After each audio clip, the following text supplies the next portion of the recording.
Well, the 5 MPs left the Conservative leadership race facing another vote today, and our next guest looking vulnerable after only getting the minimum supporters needed in the last round. But Home Secretary Sajid Javid is not giving up. The son of a Pakistani bus driver and the only candidate who didn't go to Oxford University says he can unite the country. Very good morning to you. Good morning. Thanks for having me on.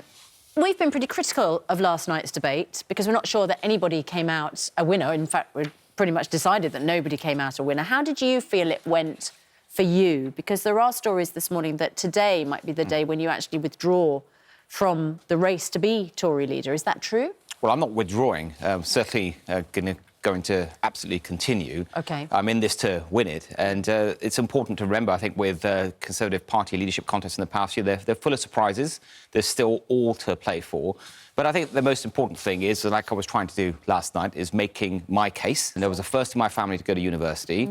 And to put it simply, the reason I'm in this is I don't want that to be something rare. I don't want that to be a special occurrence. In the future, I want more people with my kind of background up there. I want people to know, especially young people like me that had the same experiences that I've had, to know they can do anything in this country. OK, but you also are Home Secretary, and right now, particularly in London, you've got young kids running riots, stabbing each other to death. There's been 5 or 6 in the last week alone, another overnight, right? There is a kind of sense of lawlessness on the streets of our capital city, and the buck ultimately stops with you, the Home Secretary, doesn't it?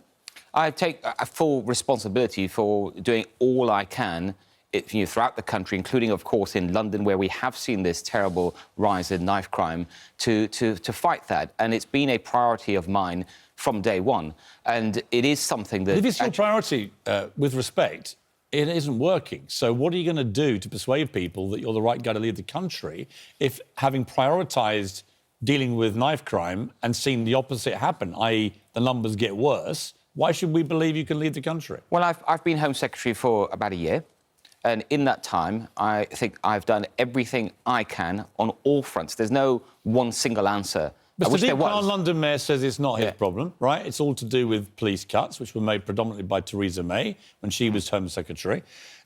You say, presumably the same sort of thing, it's not really my fault. Whose fault is it? I mean, actually, I accept my responsibility. I've never shied away from it. And I think if you want to lead this country, and I've run 4 different departments, and every single one, I've accepted my responsibility. Just on that, I've said very clearly we need action on multiple fronts. It is about resources, and I've accepted there's an issue around police numbers. We're seeing the biggest increase this year in police numbers for almost 10 years.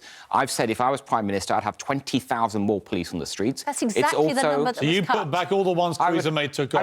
I would, yes. I've been clear about this. So that was a terrible mistake she made? It was, I think, now when we look back and you see the rise in all types of... boss anymore, well, if you look at the rise in all types of crime, it was wrong to have the numbers cut in the way that they were.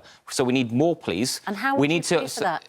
I would pay for that by... In fact, there's a number of things I've set out, including schools and FE colleges. I want to spend more alongside law enforcement, and I would pay for all of that by slowing the pace of debt reduction. So I'd still bring debt down, but I think we can afford now as a country, because of the hard work of British people over the last 9 years, I think we can afford to spend more, but at the same time bring debt down. OK, but look, we all know, everybody knows, one of the main driving factors behind this knife crime and gangs and everything else is drugs, right? This country is swimming in drugs. You're a very rare human being. You're one of the only people in politics, apparently, who's not taken drugs, right? Is that true? It's true that I've never taken... You know why I haven't taken drugs? I'll tell you one of the reasons. I thought about this recently as to why I was never interested. The street I grew up in, Bristol, it was the centre of the local drugs trade. I used to literally walk out my door every day, walk home from school, and I would see the impact of drugs, sadly from friends as well. And it's something that's therefore never attracted me. But you're right, Piers, when you talk about the impact of the drugs markets, that is at the core of the violence we're seeing, and that has to be tackled, and that's why we put more funding, more action against drugs gangs on county lines than ever before. The main problem is the explosion of cocaine, right? And it's being brought in ever bigger numbers. That's right. It's being trafficked predominantly by Albanian gangs. I believe is correct. I mean, that's not... It is the supply of cocaine has rocketed and the price has fallen, and all these gangs are fighting for market share. And predominantly Albanian gangs is the problem, right? Well, there are Albanian gangs, there are many gangs involved, and so what we've been doing in terms of law enforcement, especially through the National Crime Agency, more funding than ever before, more officers than ever before. How unhelpful is it to the Home Secretary of this country is trying to battle the cocaine explosion, that you have the two people who may end up being the two front runners who go through to the final two of the leadership race to be running the country were both people who took cocaine. Look, I think it's good that they've been honest and straightforward. And Does that's it what matter? people Does want it to see. disqualify them? I don't think it does. I think, there are people, we will always meet. 25, 30 years ago, they've made mistakes. I think people, should be forgiven if they've made mistakes and they can make their own case. But can I just say on crime, if I may say, you asked me what I've done. One of the key things I did, alongside resources and new laws, the new Offensive Weapons Act, it's gone through Parliament, was I brought back stop and search.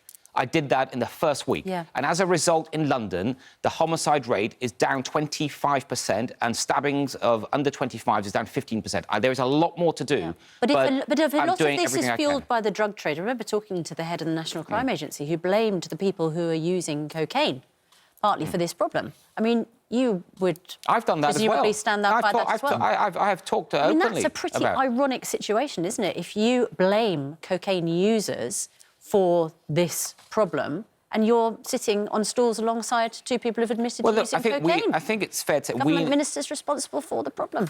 We know more today about the impact of drugs use, cocaine, not just on the individual, which is horrible in every way, but the whole, what you might call the supply chain. And I've talked about this, and I've talked about middle-class drug users that, they sort of order cocaine like there's some Deliveroo coming, and they are not thinking about the impact from all the way from Colombia to London or wherever they are, and how many people are exploited in that process, particularly young children. And people do need to think about that. There's no such thing as being innocent if you're taking cocaine, because you are hurting a lot of people along the way. The key thing about all this is whoever's going to run the country, the primary function of the new Prime Minister is to get us through this Brexit fiasco. That's right. And by fiasco, I mean the mess we're in. It's a top right? priority. Not the decision the public took. That's entirely a democratic decision. You believe Brexit means Brexit, we've got to get out. Yep, absolutely. You've also said you don't want the Conservative Party to become the Brexit Party, but there's a real danger that the Brexit Party and Nigel Farage will gather ever more momentum and steam, perhaps electorally in a general election, to your detriment as a party, and may let Jeremy Corbyn in, if somehow what they're standing for is not being represented by the Conservative Party. Well, what the Brexit Party are standing for right now is they're saying, let's just leave with no deal. And I don't think that's the right answer.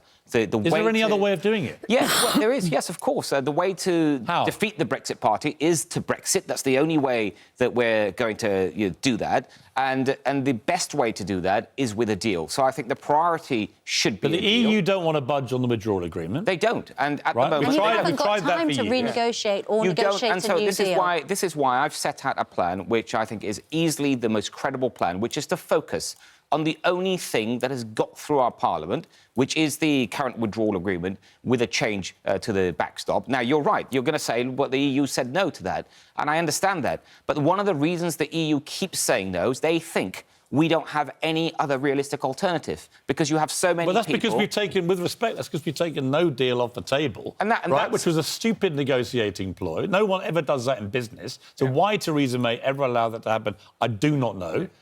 I mean, no new deal should absolutely be what we did. The biggest mistake we've made on this is that about 3 years ago, we walked into the negotiating room, we put our hands on the table, and we let them handcuff us to the table. Now we need someone to unlock those handcuffs, and I can do that. I've been doing negotiations, billion-dollar negotiations, for 20 years before I got into government. I've worked and run 4 government departments.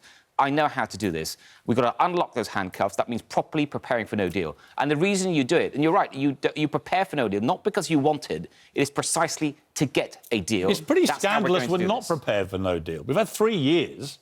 I mean, what's the government been doing other than squabbling? We need to prepare more. We should have taken it seriously. You're absolutely right. This is how you negotiate. And we need someone in there that is a negotiator, that has the experience, and I can do that. But also, when I talk about Brexit, there's a lot of other things we need to deliver on, which are around our schools and... All right, we've got to leave it there. Sajid Javid, to your credit, you're the only one who wanted to come on. Good morning, Britain. Very much. Good on you for doing that. I think part of the leadership is coming on. I'll see you when I'm Prime Minister. You know what? We'll take you up on that. Thank you very much. And we've got that on camera as well, so we'll definitely come and see you when you're Prime Minister. Thank you very much indeed. When's the next announcement? Is it 6 o'clock this evening? Yes, I think 6. And you can guarantee you'll still be in there? I'm quietly confident. Quietly confident.